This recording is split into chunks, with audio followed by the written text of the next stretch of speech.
Hello, Fearless Gamers, and welcome to another podcast here on Fearless Games. I'm Matt the Vet, and today I am joined by the ever-so-lovely Miss... Whoa, Miss. What's up? It's the wild card. Well, I heard you were joining the Miss America pageant for wargaming. Yes, of course, obviously. So, how's it going? Not too bad, not too bad. How are you doing? Pretty good. Oh, that's why. That's the image about what we were talking about just 2 seconds ago. Oh, okay.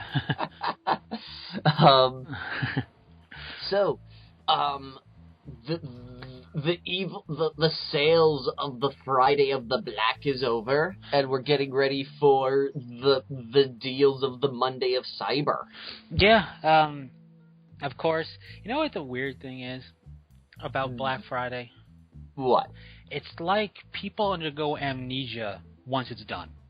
Because every year, it's people I see post on Facebook, it's like, really, America? We're going to be, how dare, like, you know, with the corporate being, like, so greedy with sales and trying to pry products from other people's hands. And it's like, have you forgotten this happened exactly the same way last year? It's just like, have you forgotten that it's you in the video? Yeah.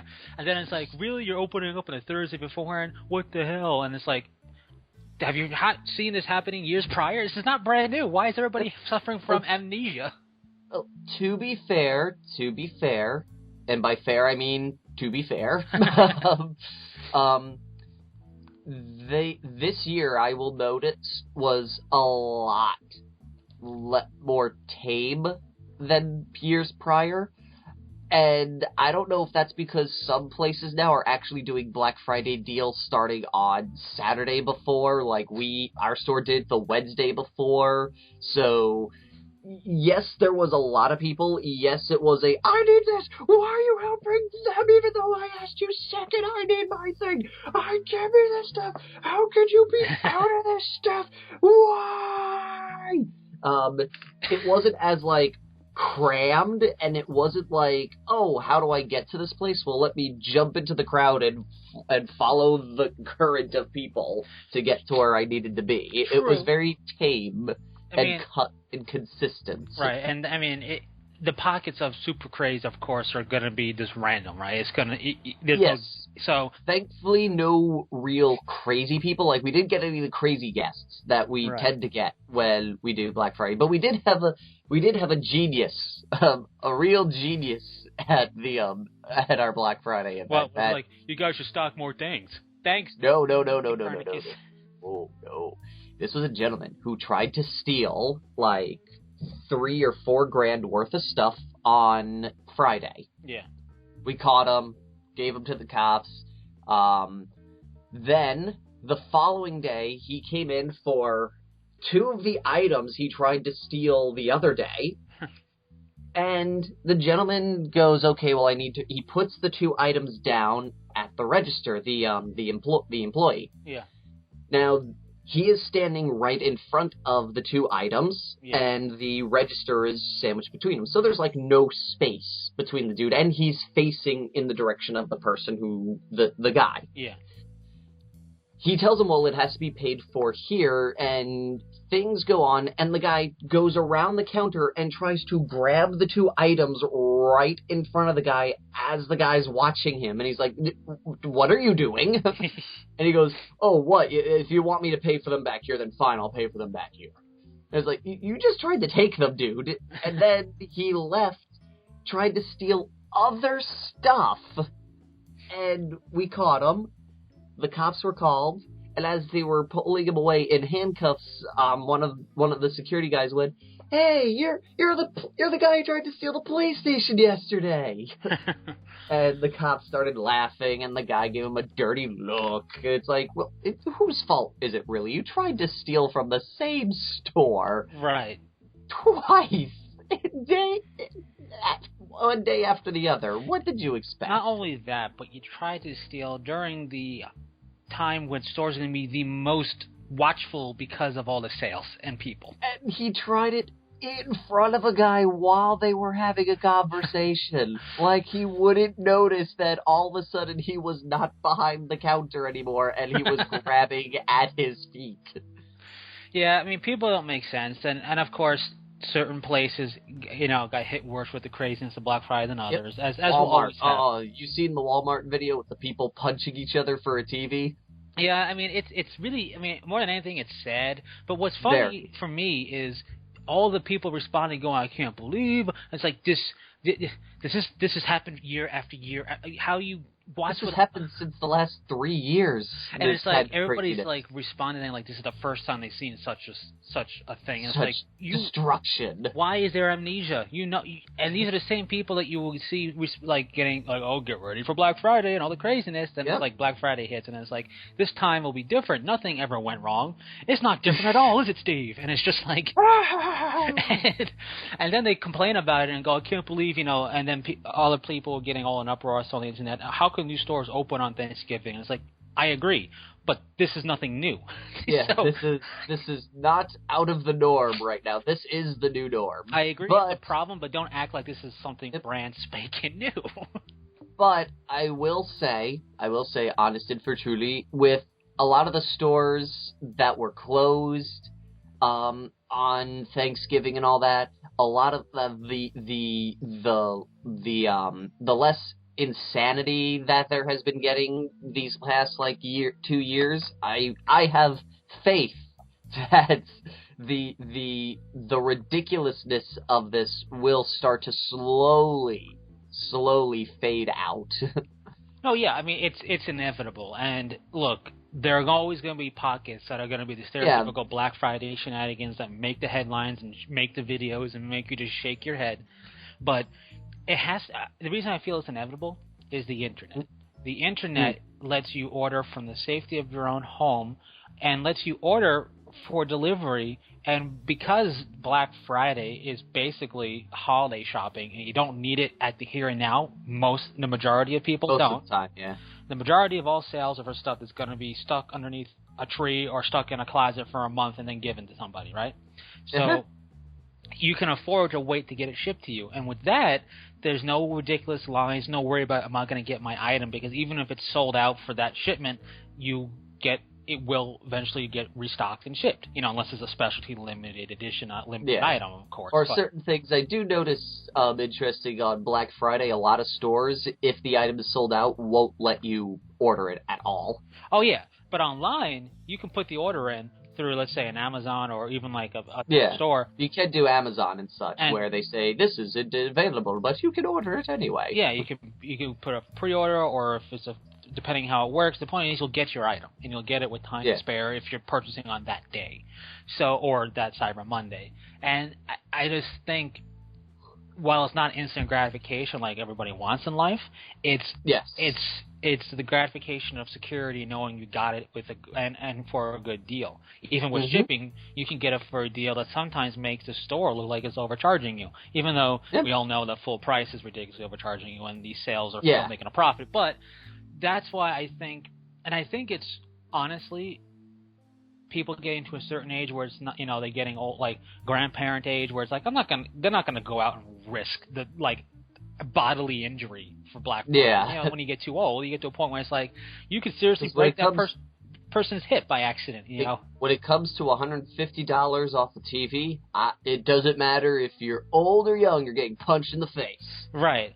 So, and as people get older and wiser and feebler, to be, in all truth, the bone breakdown and all that, they're like, my grandkids will buy it for me, type of deal. So it doesn't matter. And then you have the people growing up in this super tech-savvy world going, order with one click on my phone. And it's just like, boom, done. So you got if you can text Domino's a pizza emoji and they'll deliver you a pizza, people can order on their phone and not have to worry about anything. The craziest thing that happened for me over this weekend was someone called and was like, do you have this game? And I'm like, I go down the aisle and I see the game. I'm like, why, yes, we do. And at that moment, someone pulled out the last copy of the game. And I went, oh, never mind, we just sold out of the game. And she's like, what do you mean you sold out of the game? It's like, just as I walked over here, someone pulled out the game and bought it. It's like, so what about me in the game? And I was like, well, we're sold out at the moment. The only thing I can do is I can tell you another store that has. It's like, so you mean to tell me I missed out on the deal? And I'm like, yeah. Well, how is that fair? And I'm like, because someone got here instead of just calling and asking if we have it, they actually came and took the risk. Yeah. It's also like, so you mean to tell me I missed out on this limited time offer? Yeah. Well, yeah. That's what happens with limited time offers. And they get very angry that the limited time offer is no longer available and they missed it. And you know what's weird too? Yep. It always happens with people. You always can get the upset people. But if it was a normal day and it was like just that item happened to be on sale, unless the only thing on sale in the store or whatever, chances are more people will be more okay with missing it. But because it's Black Friday, it's got to be there in droves. And you know something that's really, really, really funny? Star Wars. Yeah. The day tickets went on sale publicly, because there were some places that were selling them prior. Yeah. The internet crashed because of how many people tried to get. Oh yeah, and all those ticket sites went down. Even if you're trying to get like some random movie that nobody wants to see, but you want to, and order tickets online, you couldn't because sites were crashed. So the internet crashed. Okay. People finally got their tickets were sold out. The reaction? Oh well. It's like. So for something where you guys crashed the internet for, you're like, such is life. But for like going to your local store and something sold out, you're like, what? I need Coke! Yes, the drink. Yes, the drink. And like they freak out over like something that is like an everyday occurrence. But then the one thing, oh my god, I'm counting down, and you're like, such is life. I guess I'm seeing it a week after, and I just have to avoid spoilers. Right, and it's like, you're being very calm about, I'll kill you all! No, it's true, and it's true, and when you think about what makes it even funnier is that you're talking about Star Wars fans. So, it's like... not to knock on Star Wars fans, because we don't want to have what happened to us and that newscaster. Like, we are huge Star Wars fans here. You're talking to somebody who owns like 17 copies of the film. No, huge. But sometimes we get crazy. Huge Star Wars fan here, obviously both of us. But my point is, as fans, we know those fans. Yes, like you heard about that, did you? Yeah, about yeah. The newscaster that got death threats because she said she's not interested in Star Wars. Yeah, and there's other stuff like that, not just that newscaster. Yeah. There's been other things, and it's like to be fair, the newscaster went a little overboard, going, I'm sorry, I'm not like one of those nerd peoples that have to swing around their nerd stick, hitting other nerds about. Firstly, I love she called it a nerd stick, or he. I forget if it was he or she. It was a girl. I love that it's called a nerd stick. Okay, and that might be a better name than lightsaber. First, also another thing. Wow, in a day and age where people are like so afraid of offending someone finally that isn't Trump said something that could possibly offend someone. Yeah, no, that's kind of actually refreshing for me. It really is, because everything's got to be tiptoed around, and the fact that it's like nerds with nerd sticks it's just gold. It's like, it's one of those things where like I'm like, okay, she's saying it as it is, but I'm sitting there going, wow, someone saying it like it is. You are aware the day and age where we have like safe zones because words hurt people at school. You're going to try that. Yeah. You're going to assume that the Star Wars fandom is not going to be as crazy as everyone else is about sensitivity. Well, you know what's really funny with that? Mm-hmm. When the 501st, which is something that I really enjoy, and awesome. And one day I will finish my Sand Trooper outfit. Are you kidding? The Stark Lord's getting me to finish his Snow Trooper. Which is funny because he was trying to sell it. Really? Yeah, he was trying to get rid of it. He just asked me, could you make the coat for me? And I'm like, sure. Like, and he's like, for a fee, of course. I'm like, naturally. Yeah, naturally. But like, my Sand Trooper thing really just needs some. The kid is so fantastic that all I have to do is some cleanup work and fit it, and then glue. Mm. So Yeah. I don't have it with me right now, and I don't have the glue for it. So it's at your place unguarded. Unguarded. The helmet's finished. What all I have to do is wet. Finished, you say? Yeah. Excuse me, I gotta go somewhere completely unrelated to what we're talking about. But like when the 501st was exploding on the scene, because it's not that it's commonplace now, but when they started really doing the trooping and the charity trooping, which is what they do, it made headlines because it was different. It was like, look at these nerds doing something for a cause. But they were casters the world over, basically like covering while kind of laughing and trying to avoid but still making some nerd jokes. But, it wasn't like spiteful, but it's just, it kind of reminds me of the nerd stick thing, because while it wasn't quite as perceived as bad, it was just funny because it was another case of Star Wars making headlines and getting poked fun at, even though they're doing great charity work. Yep. But, and granted, like, if you guys haven't checked it out, they're really awesome, and it's a shame that they're no longer canon. Yeah, Vader's fist, but but they're really cool though. The 501st is really, really cool, and I think the 501st ultimately is responsible for the quality increase and all the crazy kits you can get nowadays because of how crazy all the costumes that you can purchase. Oh yeah, at like movie prop level quality is because the 501st demands it. And you know what I also like about the 501st in a way? It's really weird, but what I really think is really cool about it is they get, in my opinion, really awesome reward for doing what they do. Not just on the level of, doing charity work and doing a good cause, but like other companies and such. Like a good example, Disney. Disney hires 501st members to do Star Wars weekend. Oh yeah. You get to hang out with stormtroopers are walking down Main Street with Star Wars celebrities.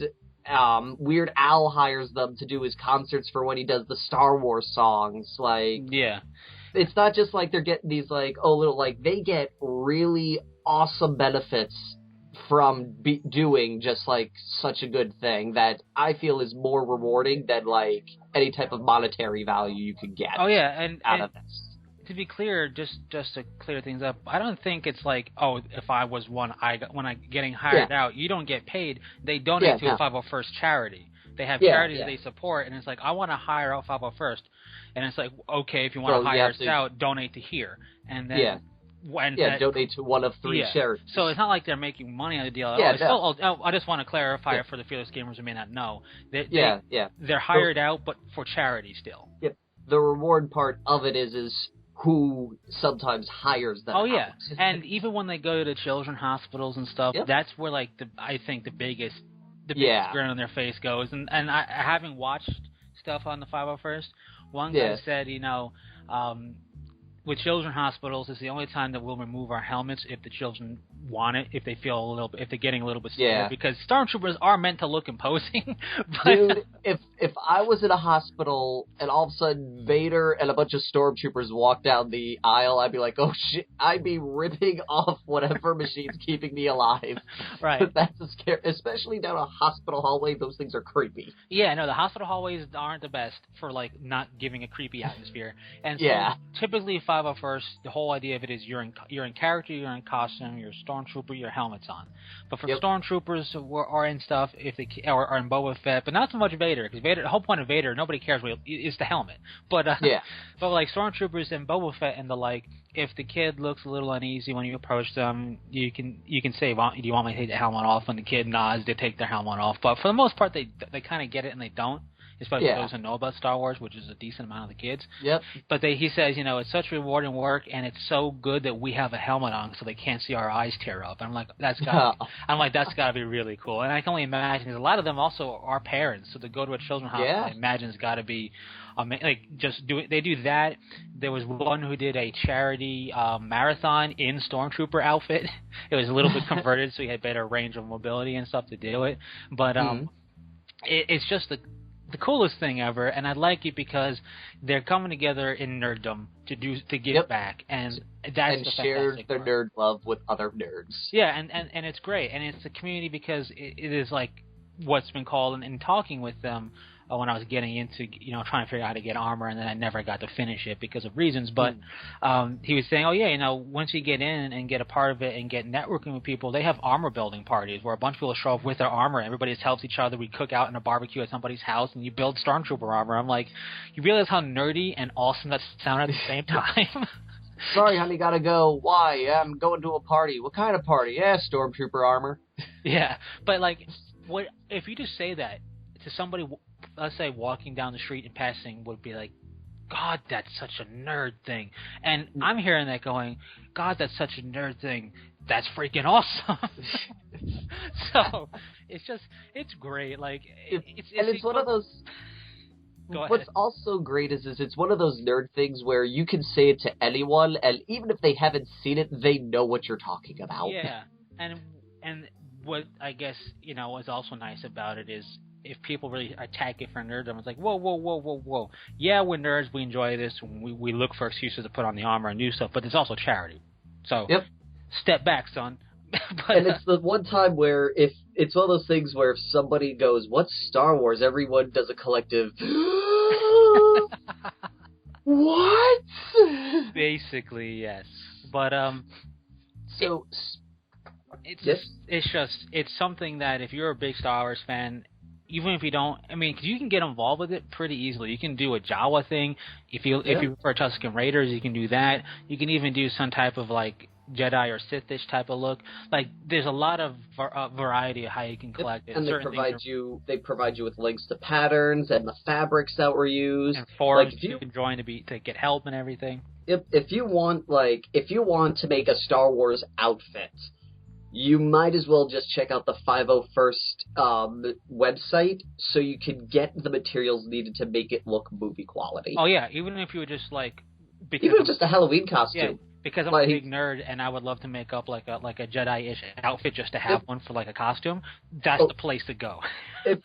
Dude, because it's a little too late and money issues for this one, the next Star Wars movie I'm going dressed as a Dark Jedi. And I'm going to 501st so I can get the official fabric. Oh yeah, no, it's fantastic. It's down to what places to go to get the boots. Like, I will say, I do own Stormtrooper boots. Yes, you do. I've seen them. They're fantastically white and ridiculous because it looks like it's so... when you wear it just with jeans, like I did one day just to wear them, just to see how it felt and walk around a bit, I'm like, these look so 70s. It's ridiculous. It's ridiculous. Speaking of such, I have a question for you. Go for it. GW did something different this year. They had Black Friday deals. They did. And these deals were a series of bundles, primarily based around some sort of formation that each codex could have. I don't know about yous or not. Do you feel that these deals were worth it, or like not in the sense of they're overpriced or anything, but do you think that this alone was something satisfying for you, or would you have preferred they do some sort of deal on other individual items? Now, to be honest, I have not done the math with the individual units to see if there's much of a savings, if at all, because GW bundles tend to be, here's everything you need, and it turns out to be the same price. On that front, the only one that I did bundle real quick is the Wraith Host. Okay. It's $270 for 3 squads of Wraith Guards, which are $50 right there. A Spirit Seer, which is like $25. A Wraith Lord, which is like $50, and a Wraith Knight, which is $120. And it's only $270. So there's a deal. Yeah, and then looking at like the Deathwing Redemption Force or whatever, it looks like that might be a bit of a deal as well, because each Deathwing kit is like $60 basically. $60, and it comes with a Librarian, which is $35, 2 sets of Deathwing Terminators, that's $120, and then a Deathwing Command Squad, that's $60, and a Deathwing Knights, which is another 60, and a Venerable Dreadnought, which is another 60. So there's definitely some monetary value saved in there. Yeah. And in like the individual like formations that build up the demi stuff, there tends to be some deals going. Yeah. So I think what they did is...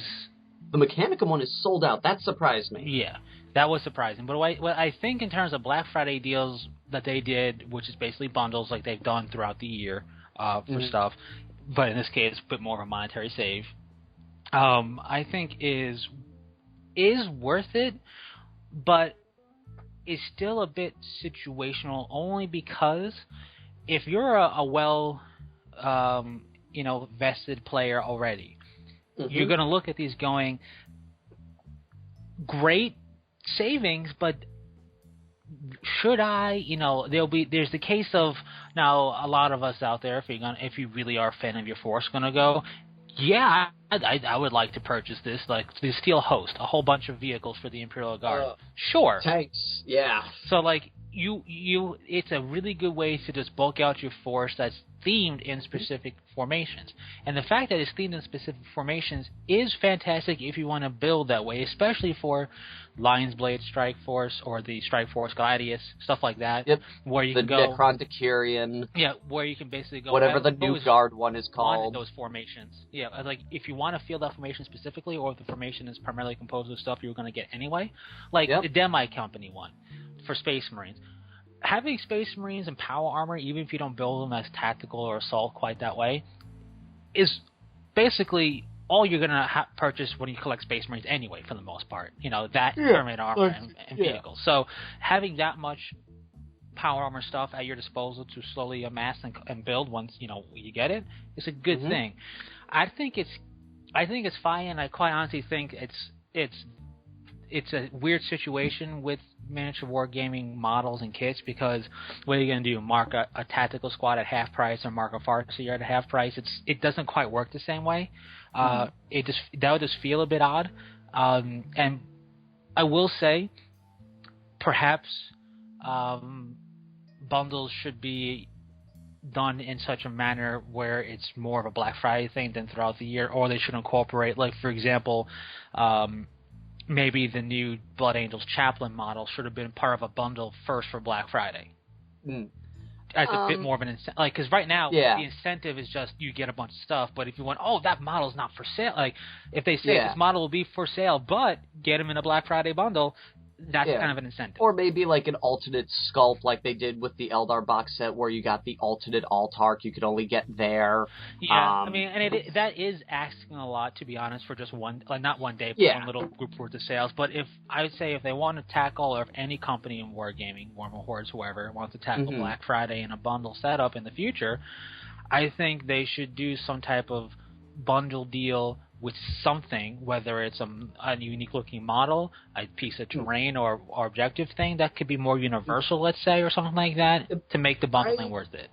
I think, honestly, I do like these bundles. I wish I could buy one of them, because they're awesome, and, there's a couple here that I would definitely want. Like, right off the bat, I would want the Guardian War Host and the Wraith Host. Those two, I'm like, yes.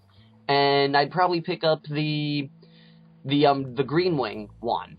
Yeah. Just to have more troops. The Deathwing one, my army's more Raven Wing, so I don't really see a need for that as much. But plus, definitely the Guardian. Playing Deathwing right now. Well, there is. It's just you gotta work with it. If you have at least two dreadnoughts with two drop pods, you can live through turn one. Playing the game of Hide the Dreadnought is not playing the game of 40k. That's playing the game of Hide the Dreadnought, and you have to go unbound. It's a fun game. Going unbound is you can do it, but the fact that I just don't like that what, as a quick soapbox, they took something that's been an integral part of the Dark Angels Codex basically since inception, and they got rid of it almost outside of Unbound. Ravenwing has that problem still, which is just fix it in an FAQ. And you know what's the sad thing? What? When asked about that, they went, no, the way it's written is intentional. You could do, if you put a librarian on the bike and your opponent says it's okay, then I guess you can do it, but no, the strike force is supposed to just be with Samuel. It doesn't make any sense, because you we're have sitting there multiple going, HQ choices. Yeah, but according to them, that is rules as written is how it was supposed to be. So that's a little weird. But it's a little weird, especially if you go, because what you could do as somebody who is a jerk, me, I could cite the Ravenwing structure states as a Ravenwing chaplain. How can I have a Ravenwing chaplain?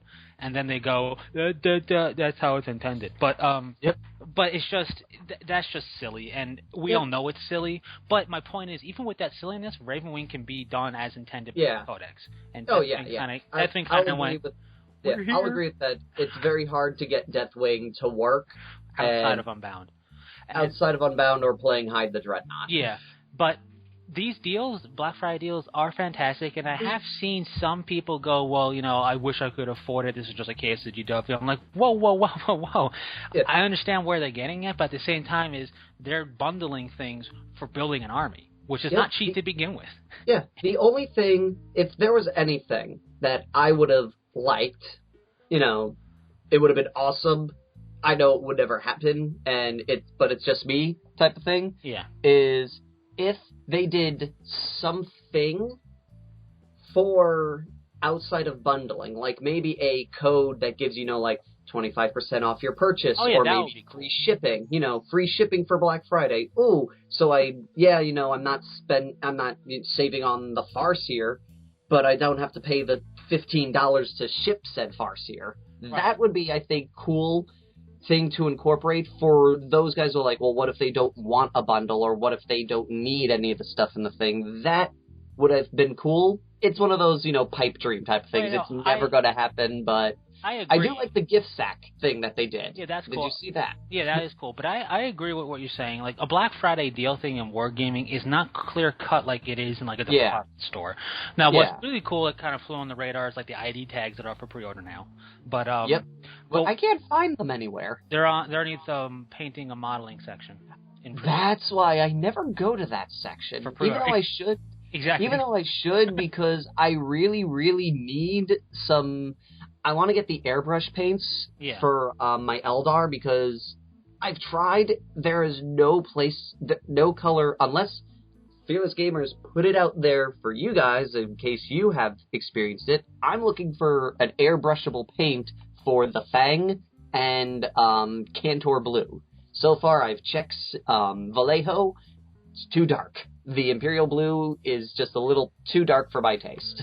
Right. But I'm trying to find those colors, and I never go to the painting site, even though I do. Right. So in the pre-order sections where you're going to find some ID tags, your big four, Ultramarines, Dark Angels, Blood Angels, Space Wolves, and then you can have a Crusade tag. Those tags are cool, and those kind of floated on the radar for pre-order. But one thing I will say, for companies that offer stuff, not just the models like GW and I guess Privateer Press a bit, Black Friday sales or bundles could also include things like paints or tools. That would be really better to see for people who go, I don't need a bundle for models, but those paints I could use or whatever. Especially with the fact that a lot of paints are now going online only. Right. So I think doing something where you get the same bundle discount kind of setup where like, this bundle together is cheaper than buying the paint separately would have been a nice limited Black Friday thing in addition to the bundle for models. And that's something that Infinity can't do that because Infinity doesn't do paints. Well, they do. They don't really do the paint. Oh, Infinity. I'm sorry. I'm thinking Privateer Press. Privateer Press could do it, but Infinity couldn't. And Infinity would be left basically at a bundling if they were going to do a Black Friday thing, which I don't think they did. Which doesn't really happen too much from the weird thing with wargaming I've noticed, and this might change now with GW kind of, I would say, a first real proper crack at it, is Black Friday type deals, holiday deals for wargaming is usually relegated to sites like the War Store or sites that sell stuff and go, for us, you get this, free shipping or whatever type of deals done through like the third-party places that are official. So that's where you're going to find usually deals for anything miniature wargame related during the holiday season. But if GW is going to step up to the plate, I think this year was a nice test run. I think overall not bad. And I think as it improves, maybe we'll see Privateer Press. I don't recall hearing it Black Friday. Privateer Press tends to do not Black Friday deals. They tend to do holiday deals. Right. Where they do basically the same thing. They bundle a bunch of dudes together. Yeah. In like an army box, and they sell it for holiday for a reduced cost. So it's basically the equivalent of what GW does. The difference is they don't splatter it on Black Friday. It's just called their holiday bundle. Right, but what I'm saying is if Privateer Press hasn't stepped up to do a proper Black Friday, and they don't, not that it need it, but if companies want to get into the exposure of Black Friday because Black Friday people innately think deals, and if they hear Black Friday deal, they're gonna know, hey, this is when the deals are gonna be around, type of stuff. And it's just one of those like things that make you take notice and remember. So if they wanted to do that, they could do that, and then maybe step up the game and try things out. And it could be and it can stay a very limited time thing. Like if they wanted to, let's say, do their paints for Privateer Press for Black Friday next year, and they did their paints at some type of really cool bundle or discount, and they realized that didn't work out too well. It kind of flopped, or it did okay. If it was just Black Friday weekend, then no harm done, doesn't have to come back next year instead of doing so. I think it's an interesting thing to see if wargaming companies will try out things for future, not just Black Friday, but future big sale days that are traditional in the more retail market. So that'll be interesting. What I will say, though, that I think while kind of kudos for GW to using it, but at the same time I was expecting something completely different to happen. Using the Death Company markings, I'm like, oh, cool, something Blood Angel will pop out that's unique with this. No. So it's just... And I kind of figured that when I saw it was the same marking for the Fantasy Black Friday stuff as well, and the Hobbit Black Friday stuff. I'm like, I get it, but maybe you should have made it up a marking for Black Friday. But just like a black spot. That would be like, a black spot! Because that's the Death Company. That's attributed to Death Company, the red X on a black background. Yeah. So I'm just like, oh, why is that on the Hobbit and Warhammer's Age of Sigmar? But so that is that. And what I will say real quick though, just as a different war game, the Beyond the Gates of Antares, which is by Warlord Games, who I think is best known for Bolt Action, which is a World War II game. They're producing stuff, and Warlord Games makes more than just one or two game stuff. But with the Beyond the Gates of Antares, when I was looking at some of their stuff, they have an interesting painter on their website for the Concord faction, where you can kind of test paint stuff. Test a color scheme on the Space Marine painter, but this is for the Concord on their own website, which is pretty cool. And the way it works is you click twice. So let's say you have red paint and you have black paint, and you haven't touched any paint yet. When you click on the black paint, you get just black. Now, if I click on red, it mixes the two together to give you a dark red. If you click on red again, it's just pure red, so it takes a little bit of... You see the lines linking it. So it's kind of cool, because even though it's not a lot of different paints, it's like your basic slew, you can mix gray and blue together to see what that would look like on that model in certain areas. So that was pretty cool. And the Concord is my favorite looking of their factions, so that was pretty cool to see. And there's kind of like an outposty type of terrain thing for them. So that was also pretty cool. And I have to say, for innovation, I think that should be a more wargaming company site, a painter like that. I mean, at least one that will show you mixtures and such. That would be really cool. GW used to have a Space Marine painter when their paint line was a lot smaller with their paint. Yep. And they used to have it for all the factions too. I missed that. I think that, but seeing that Concord one, especially how it lets you do a shade of the paint with blue and green together to see what that looks like, that was kind of cool. But something like that for your quote-unquote bigger factions, or for your factions in general, is something that I really do think should be done in Privateer Press and brought back to GW, because what it does also, if you look, it gives you a rundown of what paints they suggest to use. So you don't have to list it as a paint. Cool. You don't have to list it as a paint color. You just put paint blotches on, and then you click them. And then if it was GW, it would say, "All right, recommendation for armor would be these colors from our range," or whatever, to mix it up and make it happen. And Privateer Press could do something similarly. Plus, let's face it, not everybody wants to collect the stereotypical thing that's being seen. And And there are some third-party Space Marine painters out there to help Space Marine players out and help Tau players out and Chaos players out, but to have it official on the website and interactive like that, I think would be really cool because you can go, that color scheme looks pretty cool. Okay, I'm going to collect this. Now I know what paints to get, and I'm going to buy this kit. Yeah. I just think that would be cool. So bravo to Warlord Games for doing that because that was pretty handy and pretty cool. Yeah. Speaking of that, I got to find some sort of tutorial for doing lava effects. Like, lava is weird because it's kind of reverse of from what I've seen with lava. It's the reverse mentality you would think. You think you go dark to light, but people actually go light to dark. Yep. What it is like, you remember that company that did that DVD Hot Lead? Oh yeah, I have that. Yeah. I'm trying to see if I could get a copy of that to see if he shows how he does the dragon in that one. He doesn't actually go through the dragon in that one, and what's unfortunate is I have a situation kind of like you had with the Phantom Menace. It's a 3 DVD thing. I don't know where the second DVD went. It's not in the box, so I have no idea where the second DVD is. So I don't actually know because I don't remember the second DVD, and I don't remember if he goes over it in a bit more detail. But in the first and the third, he doesn't. He kind of shows you the dragon, and kind of mentions things, but doesn't actually go through a real bona fide tutorial. He does do some non-metallic metal stuff pretty well, and he does do gems really well in the third DVD. But a pretty slick way to do gems pretty easily, but I don't remember what's on the second one, and I don't have it to check. Because for anyone who doesn't know what he's mentioned about the Phantom Menace thing, I'm getting me and my girlfriend ready for the new Star Wars movie, so we decided Yep. So we missed the first two, so I said, okay, you know what, we'll skip the first two and we'll just watch the third one. And then we'll be back on track where on the Wednesday before, we just have to watch Return of the Jedi. Yeah. Because we bought Thursday tickets. So I go to open up Revenge of the Sith, and the disc is gone. Yeah. And I'm like, where's the disc?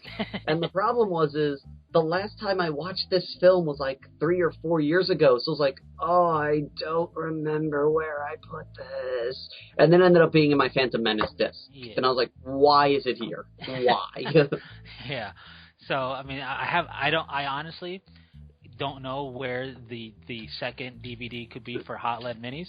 And I don't know if that website still is a functional website to purchase from. Still functional, but it keeps saying big things are coming. Yeah, but I have to say, I definitely enjoyed the way he taught things with that. Mm-hmm. But from all my moving around and whatnot, I for the life of me, it took me forever to find the DVD box. Then when I found it, I'm like, where's the second DVD? So I was just like, okay, well, that's fun. And then I just kept living my life because it's nowhere where I'm at, and I have no idea where it could be. It could be anywhere. And I'm looking at, like, right now is the third DVD's in my DVD player, and you're watching it. And the first disc is right here, and I'm like, there's no. Well, here we go. There's no second disc. The second volume 2 goes over advanced painting techniques, things like working with colors and paints, blending techniques, layering techniques, fixing flaws in the human form. But it's an interesting. Let me put it to you this way: when I purchased it, it was definitely something that helped me out. Looking back on it, it's still very helpful to see how he's done certain things. But I'm looking back on it going, it's not quite as useful as I remember because I have gotten, which is progress. I have gotten better in mediocrity. So, and Hot Lead, he's got some fantastic models painted on there. So I'm not saying it's a mediocre tutorial. It's just that I have improved over the years. So looking at it going, oh, okay, this stuff isn't as useful as the basic stuff. The DVDs have done their job. Exactly. So it was just cool to see. But like because I want to do that lava effect on my avatar. Oh yeah, no, the thing that makes it tough for doing, because I've seen stuff like that for other things like lava creatures, lava golems and whatnot. Yeah. And the problem with that is, from what I've seen and how it works, is a lot of the outer layer is going to be black because lava, that's going to be the coolest part. And it blackens. So it's going to be all like the recessed areas is going to have the white. You're going to have white and then you're going to darken it, and darken it as you get closer and closer to the surface. And the reason why I say it's kind of a pain, to my knowledge, I haven't attempted it myself, is because it's going to be dependent on the model and how thick those gaps are and whatnot to kind of give the effect. Because it only makes sense, a lava golem, the outermost layer of his skin is probably going to be mostly black. You're going to see little cracks of the lava and whatnot, and that's the hard part. No, if I do it, I'm probably going to do it like more of a molten look, like there where he hasn't caked over yet. Right, but I mean, either way, it's difficult with lava. Yeah. I find lava is kind of like doing a fire effect over a model. And the fire, so if you look up, there's some tutorials online for painting torches and doing lighting effects for torches on models. That might be helpful for doing lava as a skin, because it would be basically that over the entire model. And then the question arises: are you going to have it? You're going to do the lighting effect, because then he would glow on his base. Yeah, no, I'm going to do object source lighting on him. I'm actually taking a bunch of the Eldar, terrain bits that come with Wraithguard. Yeah. Putting them on his base so I could have light shining on them. That's cool. And I thought about attempting object source lighting with certain things, but I realized I can't do plasma effects nowhere near well enough to even try that. But then I was looking at somebody's doing some cool source lighting on, swords and whatnot. And it was actually for some type, I forget what fantasy game it was. It wasn't Age of Sigmar. It was some type of fantasy group. And it was this spell ruin was glowing in, this guy's hand. It could have just been random minis the guy painted. But he put them together, so the glow effect was not just on the model holding it, but the people that surrounded it, like the ritual. So I've also seen this like a plasma gun shining on the guy's arm and this guy standing next to them. So when you put them next to each other in a squad, the object source lighting hits everybody. I'm like, done, too difficult, not trying anymore. That effect that I just posted, I think that would be cool looking to try and do, recreate. Right, I'm trying to load use. Yeah, that's what I was talking about. You have semi-caked over, not all of it, but that's something I need to try and figure out to do. Like, if I were to try and do something, it would either be like the lava dragon or this guy. Oh yeah, and I have to say, the Avatar, just to talk 40K a little bit more, is one of those. It's probably my favorite demon. And I said it's the coolest. And I say that because it's got the demon rule. It's got the demon rule, and technically in their universe, and I think it's kind of a cool idea. Yes, they're deities, but they're demons. Yeah, that's what a deity is a demon, a very powerful demon. And I'm fine with it. It doesn't bother me that it's got the demon rule, but it's the coolest it makes one. Sense. It's the coolest one out there, and I love the concept of it. And it's so sad the role it plays in 40K Fluffdom is the only role it plays is to show how awesome the character is for killing it. Like, René Skelligar ripped one apart with his bare hands. Fulgrim cut one down with his sword. This dude knocked one down with a thunder hammer. It's like, I get it. The Avatar exists to show how awesomely powered something is because they killed it. But can we have the Avatar be cool again? But to be perfectly honest, at the same time, it's like that's one of the few demons where, in other stories, that's the one they use to, beat it up. Usually when the Eldar are around, you never, a good example is, in the Path of the Eldar series, the Avatar's there, they never say what happens to him. Right, but, Because there's some of those things where it's yeah, he's there. We don't talk about what happened when he came around. But, my point just is, the demons of chaos, they get battered back and forth all the time as well because they're a big bad. But it's just the Avatar is, I get it, it's a shrine to the Avatar, craft rules, yada yada yada. But he's special, right? It's a special, it's unique. He's a special version. It's really cool and individualistic when you think about it. And the only thing it's been relegated to is to die horribly at the hands of epic heroes in stories most of the time.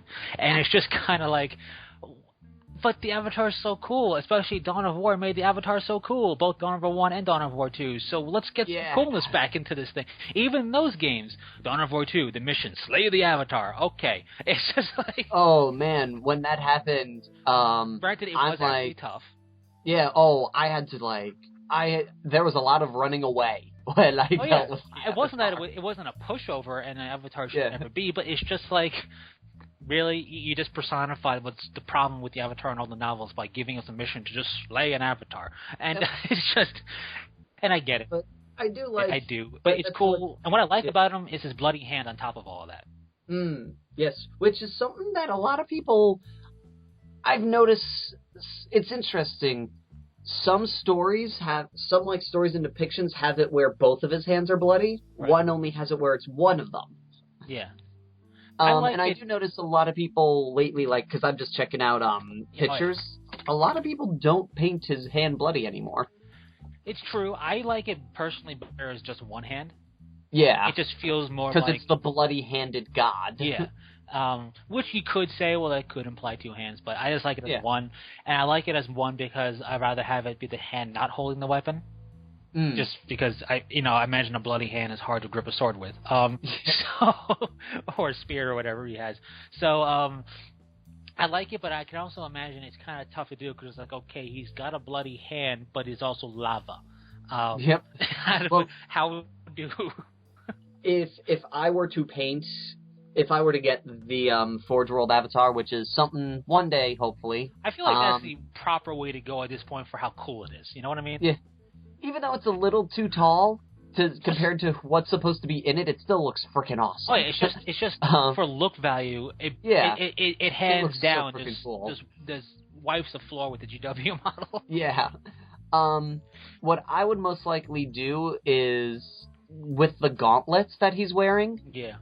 On the bloody-handed one, that's where the lava effect stops at the gauntlet. So do like a little heat metal on the gauntlet to show basically that the hand is cooling down, right? And at the top, it's just a bleeding hand. All right.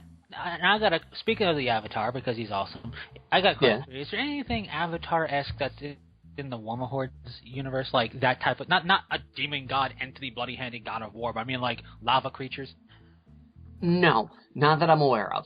Aww. The closest thing to it, not even that concept, but the same concept, avatar of a being of great divinity and such, would be I believe it's the Legion of Everblight, because in their universe there is a god that's a dragon, and it's the Dragon Father. He is the deity of the Cricks, the undead army. He's what made them all undead and everything. Right. He did that to fight against his children, because he made babies. And all the babies were like, if we gang up on him, we'll murder him, and then we'll be the rulers. And the Legion of Everblight is one of his children's armies that he built to try and take down his father and all of the dudes. So the big giant beast dragon things from them are supposed to be Avatar-y children of this dragon deity of the Dragon Father. Okay, now Legion of Everblight and the rest of the hordes of Warmahordes, is that still the Iron Kingdoms? Yes, that's all part of the Iron Kingdoms. It's just War Machine is about the societies that got techie, and Hordes is the societies that stayed, for lack of a better word, nature-y primitive. Okay. Type of thing. So think of it like War Machine is Craftworld Eldar, and Hordes is Exodite Eldar. Oh, yeah, no, I get that. I didn't know if it was still considered part of the Iron Kingdoms, or if they were in a bigger universe, and the Iron Kingdoms was just the War Machine side. You know what I mean? Oh, no. In one of the novels. Yep. In one of the novels, one of the Hordes characters shows up to warn Nemo of bad things happening. Right.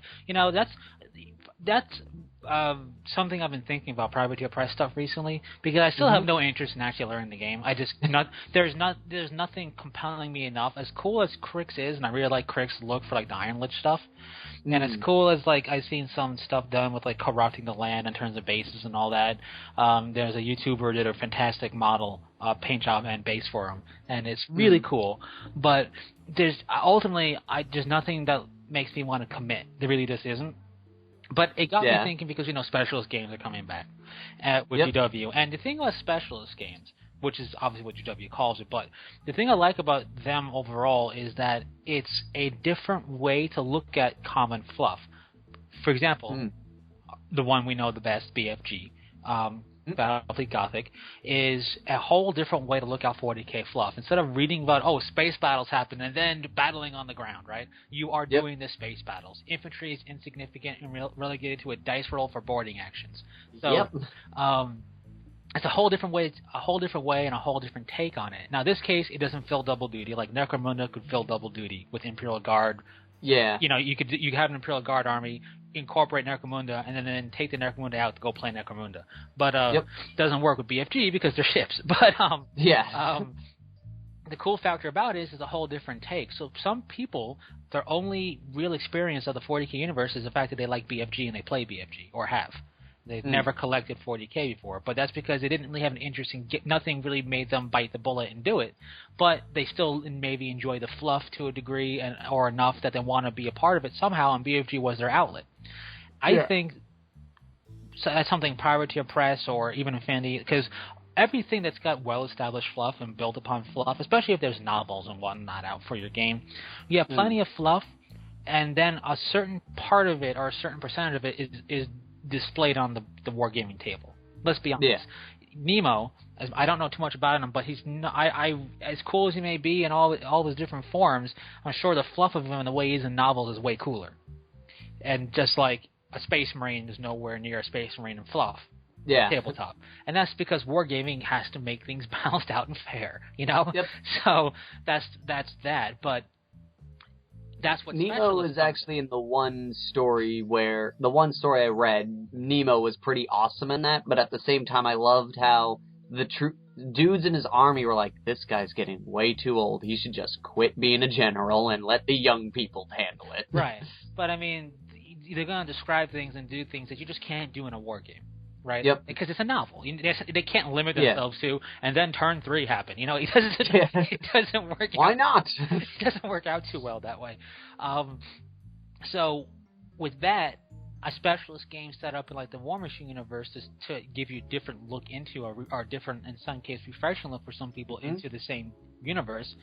Like Iron Kingdoms is in the role-playing game sense, and like Dark Heresy is for a role-playing game for 40k, it's a whole different look. That might be some people's only foray into 40k universe is role-playing games. Specialist games is a whole nother setup for that.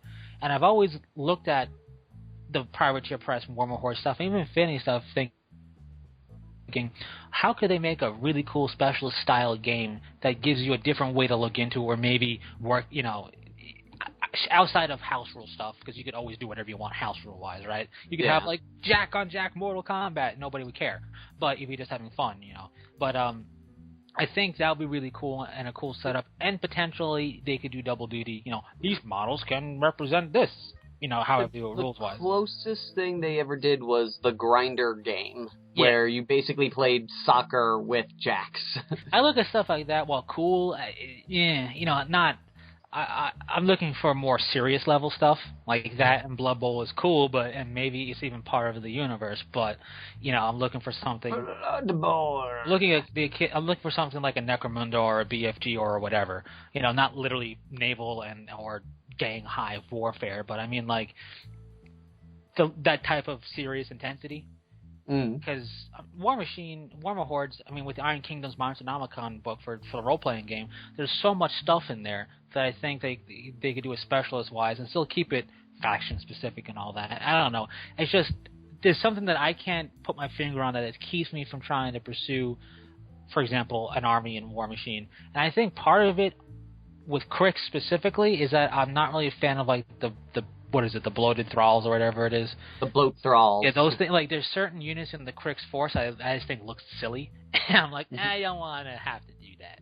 So it's like... It's okay. I very rarely see them actually used in any games. Well, that's the other problem, as we mentioned before, is the metagame. Like, you got 50,000 things, but 5 are used. And it's like... Yep. Oh, jeez. But I do wish, Conversions of Cyrus? Yep. I do like them, but it's just, stylistically, it's not quite what I would prefer, but I do like the concept, and they've always intrigued me since they come out, and only time will tell how much they get in comparison to like Signar being well established and Crix being well established and having million things, if they will eventually get million things or not. So get 2 more things. They get 2 more. Just 2 more, so they have a total of 5 or something. I don't know. But that would be cool. It's just, I look at the Specialist game, and I've been thinking about Specialist games since they're coming back, and I think that that methodology, that philosophy, that process could be applied to other gaming worlds and be pretty cool. Now, what would that be? I have no idea. You would have a much better idea than I would for Warmer Hordes, for example. But, like, I think it would be kind of cool. If the Fearless Gamers feel similarly, feel free to post in the comment section. Doesn't mean they're going to do it, but let us know. Yeah. And sadly, though, we are now out of time for today. Yes. So, thank you all for tuning in today. We hope you enjoyed. Let's see. Do you have any questions for our Fearless Gamers? How awesome would a StarCraft miniature game be? I'm thinking pretty awesome.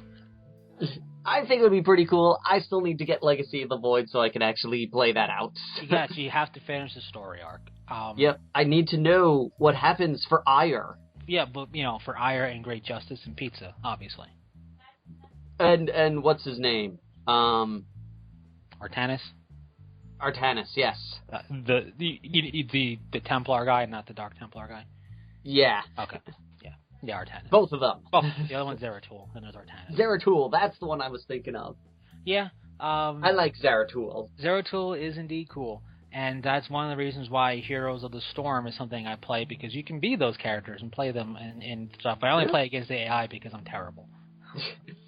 And so, with that, that'll be all for today. So, until next time, Fearless Gamers, this is Matt the Vet. James the Wildcard.